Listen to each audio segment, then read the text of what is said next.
Good afternoon. नमस्कार। मैं स्वदीप कुमार आप सभी का स्वागत करता हूं हमारे अनअकैडमी के प्लेटफॉर्म पे। और ये है अनअकैडमी का UPSC CSC Hindi. Let's crack UPSC CSC Hindi. इस चैनल के माध्यम से अनअकैडमी हिंदी मीडियम के जो स्टूडेंट हैं उनकी तैयारी कराती है यूपीएससी के लिए। और रोजाना यहाँ पे मैं 1 PM पे आप लोगों को पढ़ा रहा हूँ इंडियन पॉलिटी।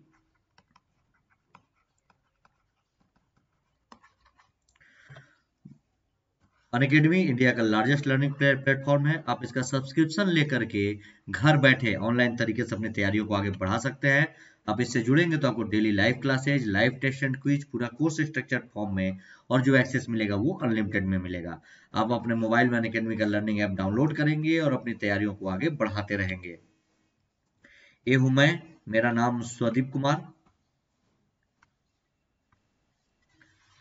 ये मेरे एक्सपीरियंसेज वगैरह अबाउट मी। ये है मेरे टेलीग्राम चैनल का लिंक, यानी अकेडमी का प्रोफाइल लिंक। इन दोनों को आप फॉलो कर लेंगे।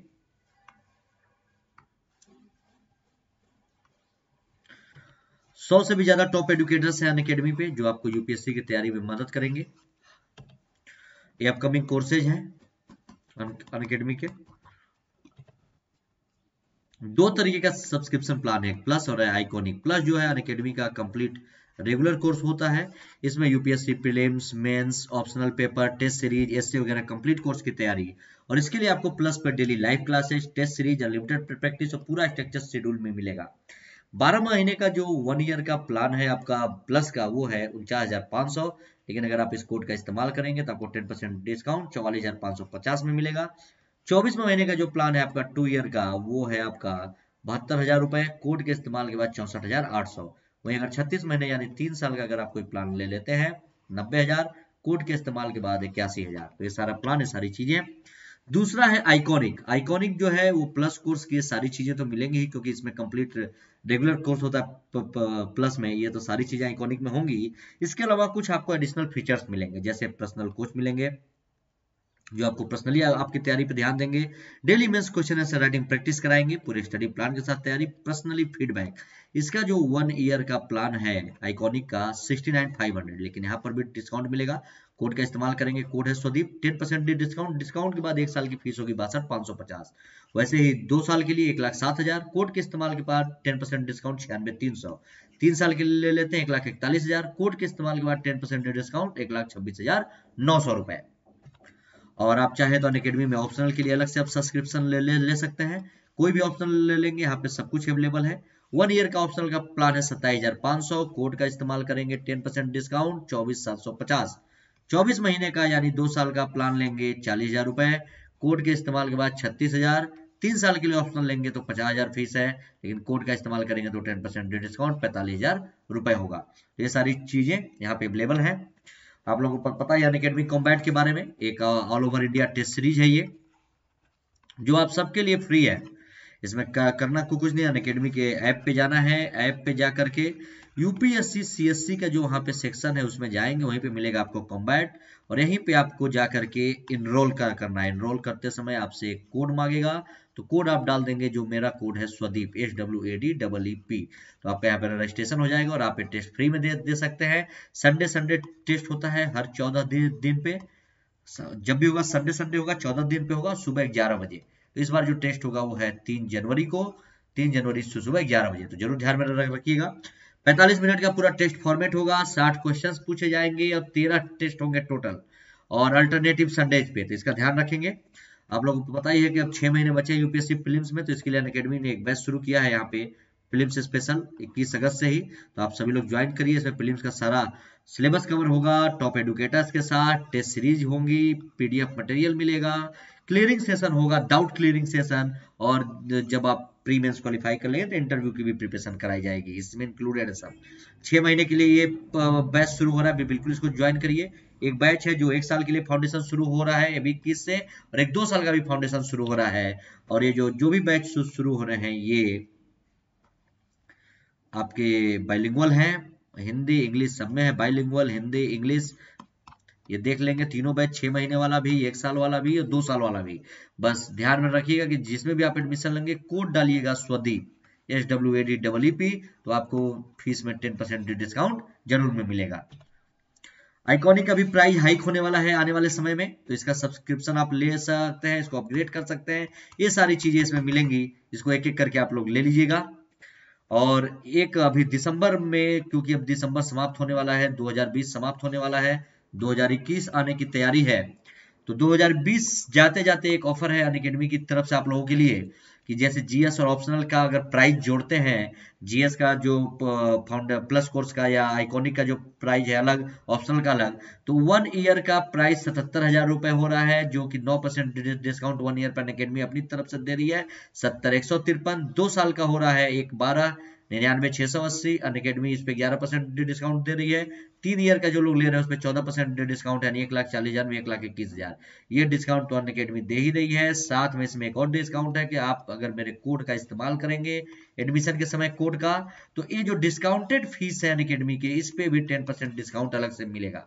तो जरूर जल्द से जल्द आप लोग सब्सक्रिप्शन ले लें। जैसे आप उदाहरण के लिए यहाँ समझिए कि अगर जीएस प्लस कोर्स और ऑप्शनल की फीस अगर जोड़ेंगे तो 77,000 रुपए होती है, लेकिन अनअकैडमी डिस्काउंट करके आपको 70,153 रुपए में दे रही है। इस पे भी आपका 10% डिस्काउंट हो जाएगा अगर आप इस मेरे कोड का इस्तेमाल करेंगे, तो इस फीस में भी 10% डिस्काउंट। और अगर जीएस आइकॉनिक और ऑप्शनल ले लेते हैं तो 97,000 रुपए है, ये अनअकैडमी के डिस्काउंट के बाद 88,000 है, लेकिन अगर आप इस कोड का इस्तेमाल करेंगे तो इस 88,705 में भी 10% का डिस्काउंट में मिलेगा। तो जरूर ध्यान में रखिएगा ये सारी चीजें। और यहाँ पे हम लोग पढ़ रहे हैं रोजाना 1 PM से क्या, भारतीय राज्य व्यवस्था, इंडियन पॉलिटी, जीएस के पॉइंट ऑफ व्यू से, प्री कम मेंस, प्री और मेंस दोनों के लिए इंपॉर्टेंट है।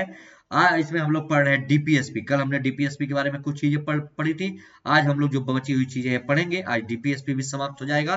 तो ध्यान से देखिए क्या क्या चीजें हैं, एक एक करके हम लोग देखते हुए चलते हैं, पॉइंट पॉइंट में फॉर्मेट में है। कल तक हमने बहुत सारी चीजें कवर की थी, आज क्या कह रहा है कि जो निवेशक तत्व है यानी कि जो डीपीएसपी है उसका क्रियान्वयन कैसे होता है, कैसे डीपीएसपी कार्य करता है, कैसे क्रियान्वयन होता है, ये पढ़िए। इसके बारे में पूरा कॉन्सेप्ट के साथ दी गई है चीजें, ध्यान से। इसी में आगे हम लोग देखेंगे कि डीपीएसपी और एफआर यानी राज्य के नीति निर्देशक तत्व और मूल अधिकार में अंतर क्या है, कौन किस पे भारी है, क्या है, ये सब कुछ देखेंगे आज। चलिए तो एक एक करके।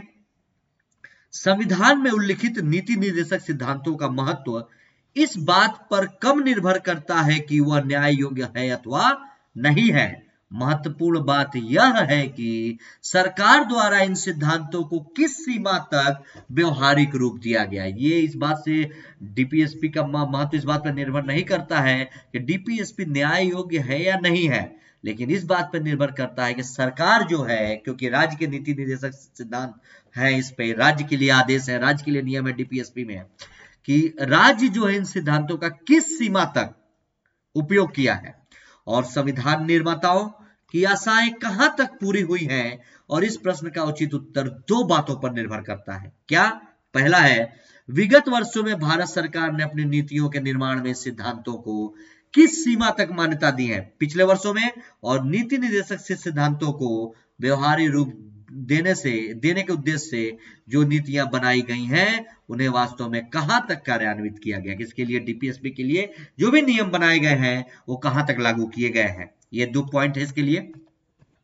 आगे देखिए और क्या कह रहा है इसमें कि सैद्धांतिक रूप से यह कहा, ये कॉन्सेप्ट के हिसाब से समझते चलिए कि क्या इसके क्रियान्वयन के तरीके हैं। कि सैद्धांतिक रूप से यह कहा जा सकता है कि भारत सरकार तथा राज्य विधानमंडलों ने अपनी नीतियों के निर्माण में डीपीएसपी को यथार्थ रूप देने का प्रयत्न किया है, और विभिन्न पंचवर्षीय योजनाओं में इस बात का उल्लेख किया गया है कि इन योजनाओं का उद्देश्य डीपीएसपी के सिद्धांत के अनुसार सामाजिक तथा आर्थिक व्यवस्था को जन्म देना है। जो भी पंचवर्षीय योजनाएं आती है, जो राज्य लाते हैं पंचवर्षीय योजनाएं, जो सरकार लाती है भारत की जनता के लिए, वो सब डीपीएसपी के सिद्धांतों के अनुरूप ही आता है, जो हमारे सामाजिक और आर्थिक व्यवस्था को सुदृढ़ बनाता है। अब भारत सरकार ने 15 मार्च 1950 के उस प्रस्ताव में भी, जिसके द्वारा नियोजन आयोग का उद्देश्य नीति निर्देशक सिद्धांतों के अनुसार देश के विकास के लिए योजना तैयार करना है। ये सब रखेंगे कॉन्सेप्ट के पॉइंट ऑफ व्यू से। जैसे कि प्रथम पंचवर्षीय योजना में यह कहा गया था कि संविधान के अनुच्छेद 39 से लेकर 51 तक जिन नीति निर्देशक से सिद्धांतों का वर्णन किया गया है उससे यह स्पष्ट होता है कि इन आदर्शों की प्राप्ति के लिए देश के भौतिक साधनों का वितरण इस प्रकार किया जाना चाहिए कि अधिक से अधिक जनता का हित हो और आर्थिक प्रणाली को इस तरह लागू किया जाना चाहिए कि उसके फलस्वरूप कुछ व्यक्तियों के हाथों में धन या आर्थिक साधनों का केंद्रीकरण न होने पाए। इन चीजों को ध्यान में रखेंगे। जैसे अनुच्छेद 39 बी के तहत क्या कहा गया, तो अनुच्छेद 39 बी के तहत राज्य यह सुनिश्चित करेगा कि समुदाय का भौतिक संपदा का स्वामित्व एवं नियंत्रण इस प्रकार से बटा हो जिससे सामूहिक हित का सर्वोत्तम रूप से साधन हो। और भारत में मुख्य रूप से भौतिक संपदा किसी है, अतः संविधान के प्रारंभ होते ही देश में किसी सुधार की एक बार लहर भी आई और अधिकांश राज्यों ने मध्यवर्ती जैसे जमींदार, जागीरदार, मालगुजार, ईमानदार तथा किसी पर आनुवांशिक स्वामित्व की अवधारणा को समाप्त कर दिया, जिससे कृषकों का राज्य से सीधा संबंध स्थापित हो और इसके साथ ही वास्तविक कृषकों के नियंत्रण में अधिकतम किसी भूमि का संकेंद्रण न हो। इस उद्देश्य की प्राप्ति के लिए बहुत से राज्यों में भूमि की अधिकतम सीमा तय कर दी गई। तो ये सब अनुच्छेद 39 के तहत हुआ डीडीपीएसपी में, इन चीजों को ध्यान में रखेंगे। और अनुच्छेद 40 को प्रभावी बनाने के लिए 73वां संविधान संशोधन 1992 लाया गया ताकि लोकतांत्रिक विकेंद्रीकरण के साथ ही उन्हें स्वायत्त शासन की शक्ति भी प्रदान की जाए और पंचायतों को दिए सिविल प्रशासन में शक्ति जैसे चिकित्सकीय सहायता, गांव की सड़कें, तालाबें, कुओं का रखरखाव, सफाई की व्यवस्था आदि उत्तरदायित्व पंचायतों को दिए गए इसके तहत। और दूसरी ओर न्यायिक शक्तियों के तहत पंचायत के न्यायिक खंड को 500 रुपए के मूल्य तक के मामलों का विचार करने की अधिकारिता भी मिली हुई है।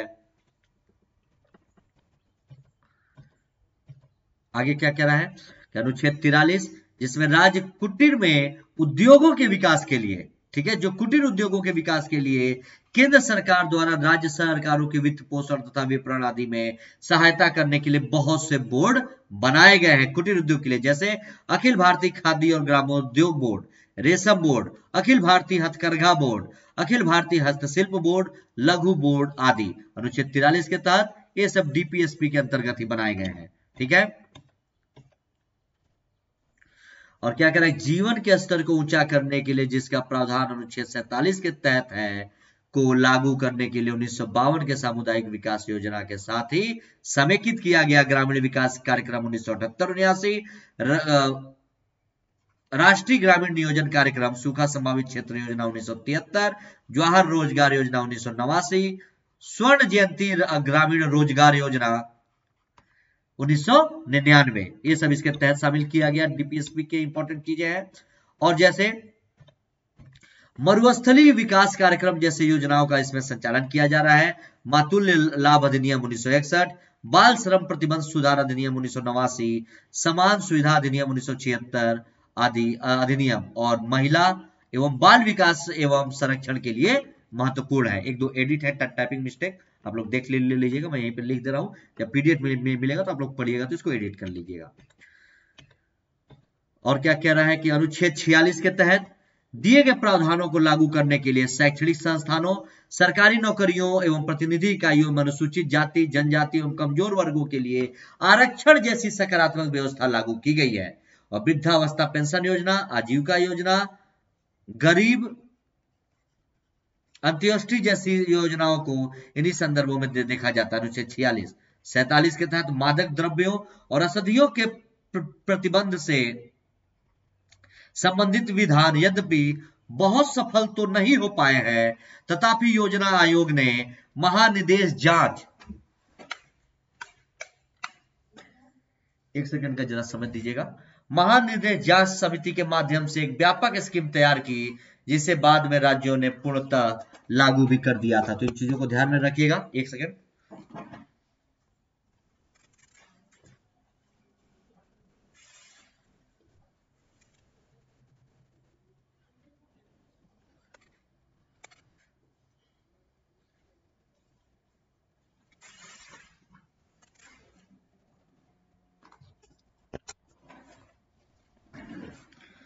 और एक्चुअली वो लाइट अचानक बंद हो गई थी। हाँ, तो ये सारी चीजों को ध्यान में रखिएगा। आगे देखिए और क्या कह रहा है इसमें, कि बहुत से राज्यों ने अनुच्छेद 48 का अनुपालन करते हुए गाय, बैल, बछड़ा आदि की हत्या को रोकने के लिए अधिनियम बनाया अनुच्छेद 48 के तहत। और संसद द्वारा पारित जल प्रदूषण, वायु प्रदूषण, पर्यावरणीय प्रदूषण से संबंधित अधिनियम, वन संरक्षण अधिनियम तथा वन्य जीव संरक्षण अधिनियम आदि को अनुच्छेद 48 क में डाला गया है। तो ये सारी चीजों को आप लोग जरूर ध्यान में रखेंगे, क्या कह रहा है, कैसे कह रहा है, ये सारी चीज इंपॉर्टेंट है, तो बिल्कुल ध्यान में रखिएगा। और निदेशक तत्वों के अन्य प्रावधानों जैसे 41, 42, 43, 44 का आदि को लागू करने के लिए कई अधिनियम बनाए गए हैं, जैसे न्यूनतम मजदूरी अधिनियम 1948, बंधुआ मजदूर व्यवस्था निवारण अधिनियम 1976, कारखाना अधिनियम 1948, प्रसूति सुविधा अधिनियम आदि। ये सब अनुच्छेद 41, 42, 43, 44 इनसे लागू किए गए हैं। तो ये आर्टिकल के बारे में ध्यान में रखेंगे आप लोग। और अनुच्छेद 50 के तहत क्या कह रहा है कि दिए गए प्रावधान को लागू करने के लिए दंड प्रक्रिया संहिता 1973 द्वारा न्यायपालिका को कार्यपालिका से अलग कर दिया गया अनुच्छेद 50 के तहत। और पूर्व में ऐसे मामलों पर विचार कार्यपालिका अधिकारी करते थे, जो अब न्यायालय द्वारा किया जाने लगा। जैसे अंतर्राष्ट्रीय शांति और सुरक्षा को बढ़ावा देने के लिए भारत द्वारा गुट निरपेक्ष एवं पंचशील जैसे नीति को अपनाया गया। और अनुच्छेद 41 को लागू करने के लिए सरकार ने महात्मा गांधी राष्ट्रीय ग्रामीण रोजगार अधिनियम पारित किया है, ताकि प्रत्येक परिवार को न्यूनतम 100 दिनों का रोजगार दिया जा सके। और इनमें 1/3 अवसर महिलाओं के लिए आरक्षित कर महिला का कल्याण तथा विकास संभावनाओं की तलाश भी की गई। और इसी के तहत क्या कह रहा है कि 86वां संविधान संशोधन द्वारा अनुच्छेद 45 को प्रभावी बनाने के लिए शिक्षा के अधिकार को भाग 3 के अंतर्गत अनुच्छेद 21 में शामिल करते हुए इसे मौलिक अधिकार का दर्जा दिया गया है, शिक्षा के अधिकार।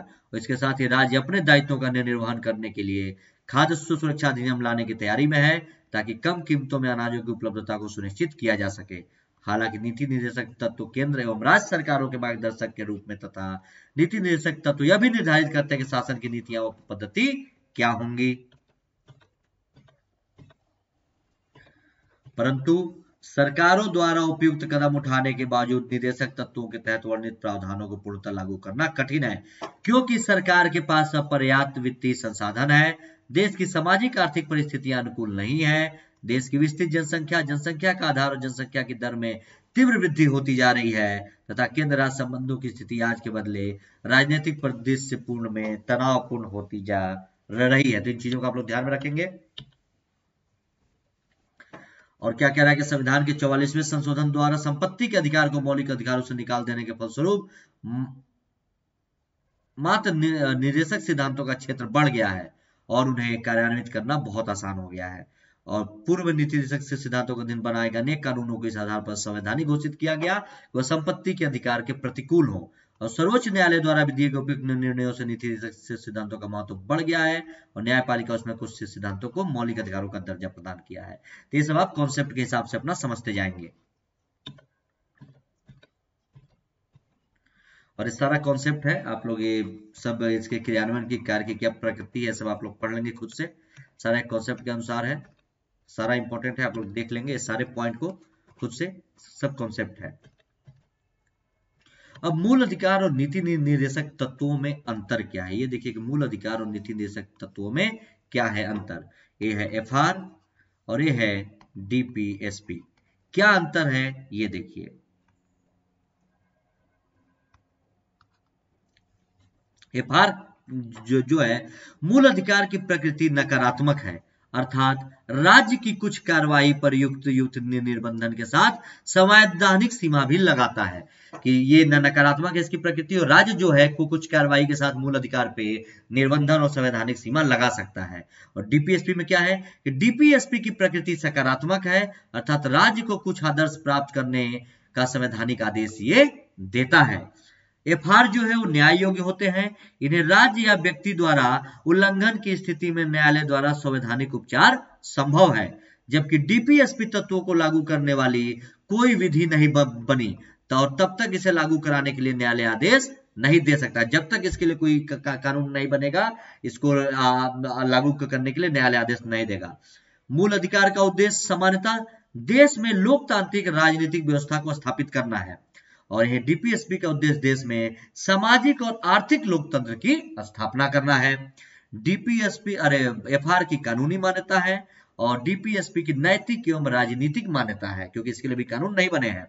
और मूल अधिकार व्यक्तिगत स्वभाव के होते हैं, और डीपीएसपी जो है समुदाय के कल्याण को प्रोत्साहित करते हैं, समुदाय के कल्याण के लिए होते हैं। मूल अधिकार व्यक्तियों के लिए होते हैं, व्यक्तिगत स्वभाव के, पर्टिकुलर हर एक व्यक्ति के लिए। लेकिन जो डीपीएसपी है वो पूरे समुदाय, राज्य के व्यक्तियों के कल्याण को प्रोत्साहित करते हैं, और इस तरह से इन्हें अपने स्वभाव में सामाजिक कहा जाता है। तो ये अंतर है।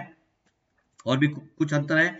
एफआर नकारात्मक है, जैसा कि राज्यों को कुछ मसलों पर कार्य करने से प्रतिबंधित करते हैं, और डीपीएसपी है राज्य को कुछ मसलों पर सकारात्मक है, और राज्य को कुछ मसलों पर इनकी आवश्यकता भी होती है। ये व्यक्तिगत कल्याण को प्रोत्साहन करते हैं, और इस प्रकार ये व्यक्तिक है। ये समुदाय के कल्याण को प्रोत्साहित करते हैं, इस तरह समाजवादी है। मौलिक अधिकार स्वतः अपने आप लागू होते हैं, और इनको लागू करने के लिए कानून बनाना होता है डीपीएसपी को लागू करने के लिए, और एफआर स्वतः लागू हो जाते हैं व्यक्ति पे। और अच्छा, ये तो वही आ गया, वही दोनों आ गए, ठीक है। तो ये ध्यान रखेंगे, बेसिक जो मूल अधिकार और नीति डीपीएसपी में अंतर है। मौलिक अधिकार महत्वपूर्ण है नीति निर्देशक तत्वों से। कैसे? एफआर क्या कह रहा है? एफआर इंपॉर्टेंट है डीपीएसपी से। क्या क्या कह रहा है ये देखिए, मौलिक अधिकार महत्वपूर्ण है नीति निर्देशक तत्वों से। कुछ पॉइंट है, ये देखिए कैसे। मौलिक अधिकार को संविधान का संरक्षण प्राप्त है, वह न्याय योग्य है, जबकि डीपीएसपी तत्व को संविधान का संरक्षण नहीं प्राप्त है, और इस दृष्टिकोण से मौलिक अधिकार ज्यादा प्राथमिक है डीपीएसपी से। मौलिक अधिकार व्यक्ति के व्यक्तित्व के लिए अनिवार्य है, और राज्य अनिवार्यता इसे उपलब्ध करता है, जबकि डीपीएसपी तत्व केवल संसाधनों पर निर्भर है। मूल अधिकार राजनीतिक स्वतंत्रता और समानता को बढ़ावा देते हैं, जो लोकतंत्र का आधार है, जबकि नीति निर्देशक तत्व समग्र विचारधारा का प्रतिनिधित्व करते हैं, जिससे समाजवाद, उदारवाद और गांधीवाद जैसे मूल्यों का समायोजन होता है। यहाँ पे मौलिक अधिकारों पर युक्ति युक्त निर्बंधक। अब यहाँ पे देखिए क्या है कि अब नीति निर्देशक तत्व मजबूत है मौलिक अधिकार से, उधर एफआर था। अब यहाँ पे क्या है कि डीपीएसपी मजबूत है एफआर से। ये दो पॉइंट हमने देखा, पीछे देखा कि एफआर मजबूत है डीपीएसपी से, यहाँ पे डीपीएसपी मजबूत है एफआर से। कैसे? कि मौलिक अधिकारों पर युक्त निर्बंध जैसे लोक व्यवस्था, सदाचार, देश की एकता, अखंडता के आधार पर किया जाता है। ऐसे आधार पे मौलिक अधिकार को रद्द किया जाता है। और संविधान की प्रस्तावना में सामाजिक आर्थिक न्याय पर ज्यादा बल दिया गया है, जिससे नीति निर्देशक तत्व की महत्ता स्पष्ट होती है। और साथ ही मौलिक अधिकारों में संशोधन का आधार भी नीति निर्देशक तत्व ही होता है, जैसे संपत्ति का अधिकार को कानूनी अधिकार बनाना। 86वां संविधान संशोधन का आधार भी निदेशक ही है। तो ये सब ध्यान में रखेंगे। अब क्या है कि मौलिक अधिकार व नीति निर्देशक तत्व एक दूसरे की पूरक अवधारणा है। क्या कहना है कि मौलिक अधिकार व डीपीएसपी एक दूसरे की पूरक अवधारणा है। ये देखिए कैसे। मौलिक अधिकार राजनीतिक न्याय की स्थापना करता है, जबकि नीति निर्देशक तत्व सामाजिक व आर्थिक न्याय को बढ़ावा देता है, और दोनों के पूरक होने के समग्र लोकतांत्रिक न्याय को फिर बढ़ावा मिलता है। ठीक है, दोनों लोकतंत्र के लिए काम करते हैं। और मौलिक अधिकार व्यक्तिगत हितों पर और नीति निर्देशक तत्व सामाजिक हितों पर दोनों पूरक होकर व्यक्ति और समाज में समन्वय स्थापित करते हैं। और मौलिक अधिकार बताता है कि नागरिकों को क्या दिया जा चुका है, जबकि नीति निर्देशक तत्व बताता है कि क्या दिया जाना अभी बाकी है। ये सब ध्यान में रखेंगे। और इस तरह नीति निर्देशक तत्व और मौलिक अधिकार का मार्गदर्शन करता है डीपीएसपी मौलिक अधिकार का, और इन दोनों का पूरक है। ठीक है। अब जैसे कुछ मामले थे इससे संबंधित, जैसे सज्जन सिंह बनाम स्टेट ऑफ राजस्थान के मामले में न्यायाधीश ने कहा कि डीपीएसपी के शासन में आधारभूत सिद्धांत है, और संविधान के भाग 3 के उपबंध सिद्धांतों के साथ समझे जाने चाहिए। जैसे चंद्रभव बोर्डिंग एंड लॉजिंग बंगलोर बनाम मैसूर राज्य में कि अन्य मामलों में सर्वोच्च न्यायालय ने स्पष्ट किया कि संविधान के तीसरे और चौथे भाग में दिए गए डीपीएसपी तत्वों में कोई विरोध प्रतीत नहीं होता हुए एक दूसरे के पूरक है। और मिनर्वा मिल बनाम भारत संघ मामले के भाग 3 एवं भाग 4 को एक दूसरे को पूरक बताया गया है। तो ये सब केस है जिनमें इन चीजों को बताया गया है। तो आप इन केसों के बारे में पढ़ लीजिएगा, क्या क्या चीजें इसमें बताया गया है ध्यान से। अब यहाँ पे कुछ पॉइंट और है कि मौलिक अधिकार और नीति निर्देशक तत्व में सर्वोच्चता के प्रश्न को लेकर कि इन दोनों में कौन सर्वोच्च है, संविधान लागू होने के पश्चात संघर्ष की स्थिति उत्पन्न हो गई, जिसको विभिन्न वाद के परिप्रेक्ष्य में समझा जाता है। बहुत सारे वाद हुए, मामले हुए जिनके द्वारा ये हुआ कि कौन सर्वोच्च है इनमें, एफआर या डीपीएसपी। तो जैसे इससे संबंधित एक पहला मामला था चंपारक दोराई राजन बनाम मद्रास राज्य का 1951 में। इस वाद में सर्वप्रथम यह विवाद आया कि मौलिक अधिकार तथा डीपीएसपी तत्वों में किसे सर्वोच्चता दी जाए, इन दोनों में सर्वोच्च कौन है। और न्यायालय ने निर्णय दिया कि मौलिक अधिकार प्राथमिक है और नीति निर्देशक तत्व सहायक के रूप में है। मतलब और न्यायालय ने इस केस में 1951 में कहा कि एफआर जो है वो प्राथमिक है और जो डीपीएसपी है वो इसके सहायक के रूप में कार्य करेगा और मौलिक अधिकार ज्यादा सर्वोच्च है। इस मामले में ये कहा गया। आगे देखिए ये सब मामले ध्यान में रखिएगा कि किसमें क्या कहा गया। और इस निर्णय को अप्रभावी करने के लिए प्रथम संविधान संशोधन 1951 द्वारा कहा गया कि सामाजिक आर्थिक रूप से पिछड़े वर्ग के लिए विशेष उपबंध किया जा सकता है, तथा द्वितीय संविधान संशोधन 1955 द्वारा कहा गया कि यदि राज्य सार्वजनिक उद्देश्य के लिए संपत्ति का अधिग्रहण करता है और कुछ मुआवजा देता है तो इसे न्यायालय में चुनौती नहीं दी जा सकती। ये सारी बातें हुई इस मामले में। आगे देखिए, अब दूसरा इससे संबंधित मामला था केरल एजुकेशन बिल विवाद 1956। इस वाद में प्रथम द्वितीय संविधान संशोधनों को चुनौती दी गई और इसमें न्यायालय ने दोनों संशोधनों को संवैधानिक घोषित किया और कहा कि इस तरह के संशोधन मूल अधिकार को और व्यापक बनाते हैं, अतः नीति निर्देशक तत्व पर लागू करते समय मूल अधिकार प्रभावित होते हैं, लेकिन व्यापक परिप्रेक्ष्य में यह औचित्यपूर्ण है। अब तीसरा वाद था गोलकनाथ बनाम पंजाब में। क्या था कि यहाँ सुप्रीम कोर्ट ने मूल अधिकारों में संशोधन की मनाही कर दी इस वाद में 1967 में, और यह डीपीएसपी तत्व की स्थिति मूल अधिकार के अधीनस्थ के रूप में यहाँ पे हो गई थी। और उपरोक्त निर्णय को अप्रभावी करने के लिए 24वां संविधान संशोधन 1971 द्वारा निर्धारित किया गया कि संसद मौलिक अधिकार सहित संविधान के सभी भागों में संशोधन कर सकती है, तथा 25वें संविधान संशोधन द्वारा अनुच्छेद 31C जोड़कर कहा कि 39B 39C जो समाजवादी तत्व है लागू करने पर अनुच्छेद 10, 19, 31 जैसे मौलिक अधिकार का उल्लंघन होता है तो उल्लंघन नहीं माना जाएगा। और एक और इंपॉर्टेंट वाद था केशवानंद भारती बनाम केरल राज्यवाद 1973। इसमें 24वें और 25वें संशोधन को फिर चुनौती दी गई और कोर्ट ने इसे संवैधानिक घोषित किया और कहा कि ये मूल ढांचे का उल्लंघन नहीं करते हैं। और उपरोक्त निर्णय में सरकार का हौसला बढ़ गया और 42वें संविधान संशोधन 1976 द्वारा 31C का विस्तार किया गया और किसी भी निर्देशक तत्व को लागू करने से किसी भी मौलिक अधिकार का उल्लंघन हो तो उसे उल्लंघन नहीं माना जाएगा। ठीक, फिर एक मामला आया मिनर्वा मिल्स बनाम भारत संघवाद 1980। इसे 42वें संशोधन को चुनौती दी गई और न्यायालय ने असंवैधानिक घोषित कर दिया और कहा कि मौलिक अधिकार नीति निर्देशक तत्व पर एक दूसरे के पूरक हैं और दोनों के बीच संतुलन भारतीय संविधान की आधारशिला है और इसे अलग अलग करके नहीं देखा जाना चाहिए। और वर्तमान में भी यही स्थिति बनी हुई है, अर्थात दोनों पूरक अवधारणाएं तथा 25वां संशोधन भी मान्य है, अतः समाजवादी तत्वों को मूल अधिकार पर प्राथमिकता दी जाती है। इन चीजों को ध्यान में रखेंगे। और संविधान के अन्य भागों में कुछ निर्देश दिए गए हैं, इससे संबंधित ये देख लीजिए। अनुच्छेद 350 के अनुसार प्रत्येक राज्य एवं राज्य के भीतर स्थानीय प्राधिकारी का यह कर्तव्य है कि भाषाई अल्पसंख्यकों के बालकों को शिक्षा के प्राथमिक स्तर पर मातृभाषा में शिक्षा की पर्याप्त सुविधाएं प्रदान करे। अनुच्छेद 351 कहता है कि संघ का कर्तव्य है कि वह किसी हिंदी भाषा का प्रसार बढ़ाए और उसका विकास करे ताकि वह भारत की सामाजिक संस्कृति के सभी तत्वों के अभिव्यक्ति का माध्यम भी बन सके।